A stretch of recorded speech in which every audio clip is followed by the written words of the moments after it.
পুজোর কেনাকাটার next part নিয়ে চলে এসেছি। এখানে আমি আমার সমস্ত ওয়ান পিসগুলো শেয়ার করব। ফার্স্টে এই ওয়ান পিসটা শেয়ার করলাম, এটা যদিও পুজোর জন্য কিনে আমার পরা হয়ে গেছে। নেক্সট এইটা আমি গিফটে পেয়েছি ব্লু কালারের। আর লাস্ট এইটা আমি নিজের টাকায় কিনেছি, সেন্ট কিনেছি। এটা তোমাদের সাথে পুজোর কেনাকাটার সিরিজে দেখাইনি, তো আজকে দেখিয়ে দিলাম, জানিও কেমন লাগছে। আর এই ব্লু কালারটাও আমি কিনেছি, এটা তোমাদের সাথে আমি কেনাকাটার সিরিজে শেয়ার করেছিলাম।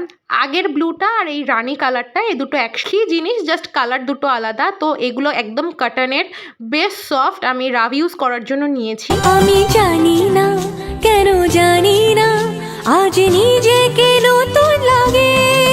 এই ব্ল্যাকটা, এটা আমার খুব ফেভারিট, খুব পছন্দ হয়েছিল, তাই নিয়ে নিয়েছি। এও বেশ ভালো লাগছে। তো এই কটা ওয়ান পিসই আমি কিনেছি। তো নেক্সট শাড়ির ভিডিও নিয়ে তোমাদের সাথে দেখা করব। তো আজকের ভিডিওটা এইটুকুই। আগের পার্টটা যদি তোমরা এই ভিডিও দেখে না থাকো, গিয়ে দেখে আসতে পারো। তো ওকে, চলো আজকের ভিডিওটা এইটুকুই। ওকে, বাই।